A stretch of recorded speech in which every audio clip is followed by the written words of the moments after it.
اللہ تعالیٰ نے جو انسان پیدا کیے ہیں ان کے مزاج مختلف ہیں. ان میں کچھ لوگ ہوتے ہیں جو قوی ہوتے ہیں ارادے کے، جو فیصلہ کر لیا ڈٹ گئے.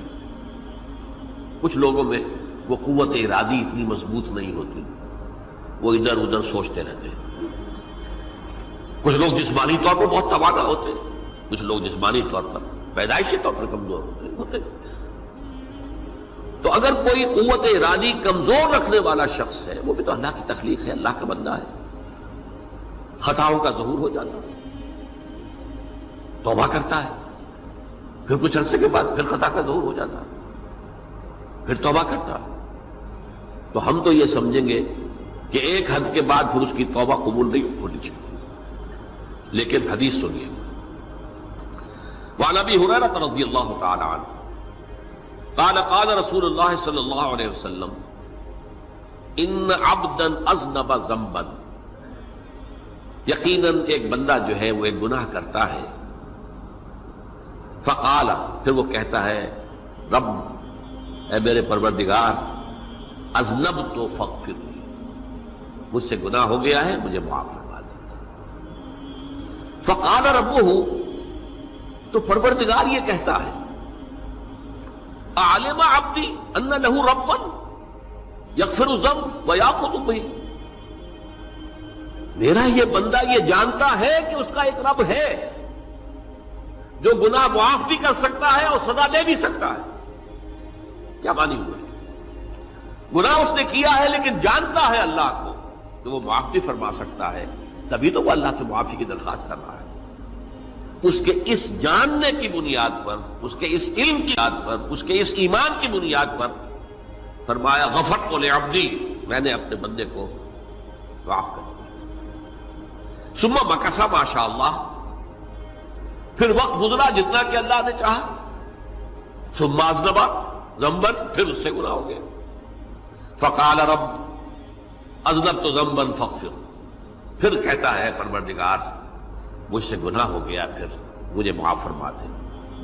فقال ربہ، اللہ فرماتا ہے عالم عبدی ان لہ ربا یغفر الذنب ویأخذ بہ، میرا بندہ ہے نا جو جانتا ہے کہ اس کا ایک رب ہے، ایمان باللہ اس کے اندر ہے، تبھی تو پکار رہا ہے.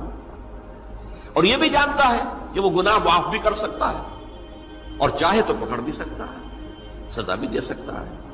تو فرمایا، اللہ تعالیٰ فرماتے ہیں میں نے فرمایا کہ میں نے معاف کر دیا. ثم مکث ما شاء اللہ، پھر ایک عرصہ گزرا اس کے بعد.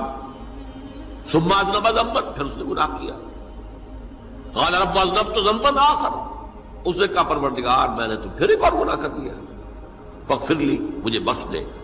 فقال اعلم عبدی ان لہ ربا یغفر الذنب ویأخذ بہ، میرا بندہ جانتا ہے نا کہ اس کا ایک رب ہے جسے وہ پکار رہا ہے، کیوں وہ جانتا ہے کہ اسے اختیار حاصل ہے کہ چاہے تو بخش دے اور چاہے تو پکڑ لے. اس کے اس علم، اس ایمان کی بنیاد پر میں نے اسے معاف کر دیا.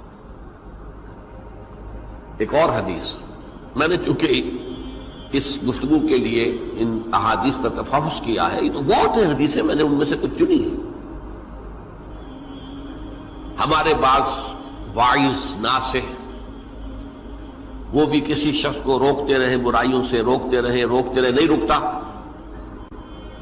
تو کہیں غصے میں آ کے اللہ تجھے کبھی معاف نہیں کرے گا.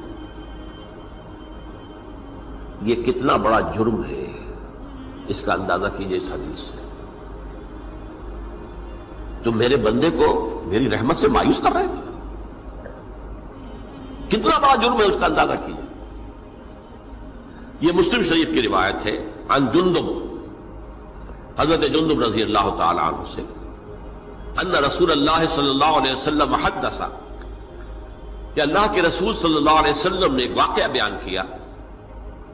ان رجلا قال، کہ ایک شخص نے یہ کہا واللہ لا یغفر اللہ لفلان، کہ خدا کی قسم اللہ تعالیٰ فلاں شخص کو کبھی معاف نہیں کرے گا. وَأَنَّ اللَّهَ تَعَالَى قَالَ، اس پر اللہ تعالیٰ نے یہ فرمایا منزل الذی یتعلی علیہ، یہ کون ہے جو میرے اوپر حکومت کرنے والا آ گیا، جو میری طرف سے حکم لگا رہا کہ میں کبھی معاف نہیں کروں گا؟ منزل الذی، کون ہے وہ شخص، الذی یتعلی علیہ انی لا اغفر لفلان، کہ میں فلاں شخص کو کبھی معاف نہیں کروں گا، قد غفرت لفلان، اس کو تو میں نے معاف کر دیا، واحبطت عملہ، اس شخص کے تمام اعمال میں نے ضائع کر دیے کہ تم نے میرے بندے کو مایوس کیا۔ یہ ہے جرم کی انکار۔ تو توبہ کی دعوت دیتے رہو، توبہ کے لیے لوگوں کو آمادہ کرتے رہو، توبہ جو ہے اس کے لیے ترغیب دیتے رہو، اللہ تعالیٰ معاف فرمانے والا۔ اب آخری حدیث سنا رہا ہوں، یہ تو بہت ہی عجیب حدیث ہے اور متفق علیہ، یہ بخاری اور مسلم دونوں میں۔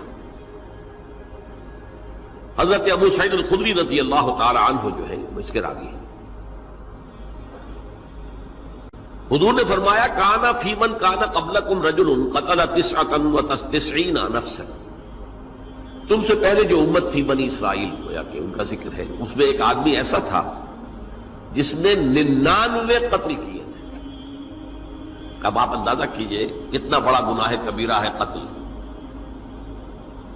قرآن مجید میں آتا ہے وَكَأَنَّمَا قَتَلَ النَّاسَ جَمِيعًا، اگر ایک انسان کو بھی ناحق قتل کر دیا گیا تو یہ ایسی ہے گویا کہ اس نے پوری نوع انسانی کو قتل کر دیا، اس نے 99 قتل کی۔ فَهَلْ لَهُ مِن تَوْبَةٍ، پھر اس کے بعد یہ ہوا کہ اس کے اندر توبہ کا جذبہ پیدا ہوا۔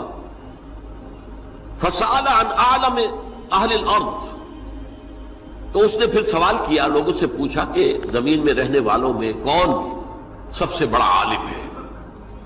فَدُلَّ عَلَى رَاهِبٍ، تو اسے بتایا گیا فلاں راہب فلاں جگہ پر ہے، وہ بہت نیک ہے، بڑا عالم ہے۔ فَأَتَاهُ، وہ اس کے پاس آیا، فَقَالَ أَنَّهُ قَتَلَ 99 نَفْسًا فَهَلْ لَهُ مِن تَوْبَةٍ، انہوں نے کہا دیکھیے راہب صاحب، میں نے 99 انسان قتل کیے، اب مجھے یہ بتائیے کہ میرے لیے توبہ کا کوئی امکان ہے؟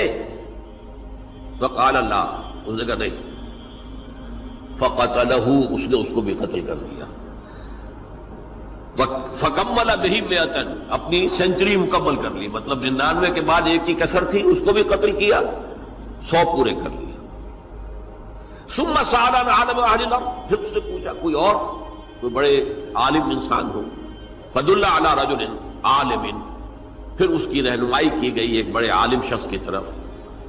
فَقَالَ إِنَّهُ قَتَلَ 100 نَفْسٍ، تو اس نے وہاں جا کر کہا کہ میں 100 انسان ہلاک کر چکا ہوں، قتل کر چکا ہوں۔ فَهَلْ لَهُ مِن تَوْبَةٍ، میرے لیے توبہ کا کوئی امکان ہے؟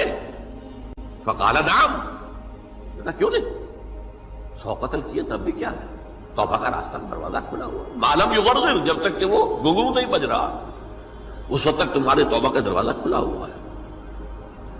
فرمایا نعم، وَمَن يَحُولُ بَيْنَهُ وَبَيْنَ التَّوْبَةِ، تمہاری توبہ کے درمیان اور تمہارے درمیان کون حائل ہو سکتا ہے؟ توبہ کا دروازہ کھلا ہے۔ لیکن ساتھ ہی کہا انطلق الی ارض کذا و کذا، اب تم ایسے کرو جہاں تم رہتے ہو وہاں نہ جاؤ واپس، وہاں کا ماحول اچھا نہیں ہے، معاشرہ اچھا نہیں ہے، ہو سکتا ہے کہ تم توبہ پر قائم نہ رہ سکو، تم فلاں جگہ چلے جاؤ، وہاں اچھے لوگ آباد ہیں، ان میں جا کر رہو۔ فإن بها اناسا یعبدون اللہ تعالی، وہاں ایسے لوگ آباد ہیں جو اللہ کی بندگی کرتے ہیں۔ فاعبد اللہ معہم، تو تم ان کے ساتھ مل کر اللہ کی بندگی اور پرستش کرو۔ ولا ترجع الی ارضک، اپنی زمین کی طرف اپنے وطن میں واپس بن جاؤ۔ فإنها ارض سوء، وہ بری جگہ ہے۔ فانطلقا، تو وہ چل پڑا، ہجرت کر رہا ہے، اس جگہ جا رہا ہے جہاں کا راہب نے بتایا تھا۔ حتی اذا نصف الطریق، جب آدھا راستہ اس نے پورا کر لیا، اتاہ الموت، موت آ گئی۔ فاختصمت فیہ ملائکۃ الرحمت و ملائکۃ العذاب، اب وہ جہنم کے فرشتے بھی آ گئے اس کی جان قبض کرنے کو، اور جنت کے بھی آ گئے۔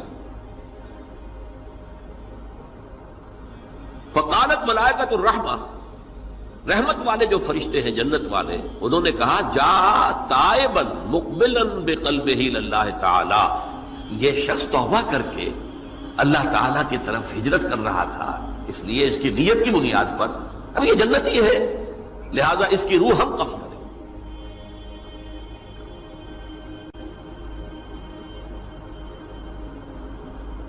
وقالت الملائکۃ العذاب، اور وہ جو عذاب والے فرشتے ہیں وہ کہیں گے انہ لم یعمل خیرا قط، تو نے توبہ کے بعد کوئی نیک عمل تو کیا ہی نہیں، تو کس بنیاد پر اس کو تم جنت میں لے جاؤ گے؟ اس کو تو دوزخ میں جانا چاہیے۔ فَأَتَاهُ مَلَكٌ فِي صُورَةِ الْآدَمِيِّ، تو ان کے پاس اللہ نے ایک اور فرشتے کو بھیج دیا آدمی انسانی شکل کے اندر، فَجَعَلُوهُ بَيْنَهُمْ، تو ان فرشتوں نے کہا بھائی ہمارا فیصلہ کرا دو، اس کی روح ہم لینا چاہتے ہیں یا ہم لینا چاہتے ہیں، انہیں حکم بنا دیا۔ فَقَالَ قِيسُوا مَا بَيْنَ الْأَرْضَيْنِ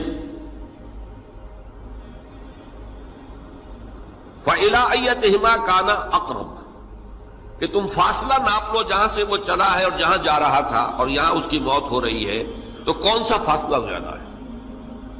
جب ناپا گیا، بلکہ ایک حدیث میں آتا ہے کہ اس پر اللہ نے زمین کو جو ہے حکم دے دیا، ایک طرف والی زمین تو سکڑ جا،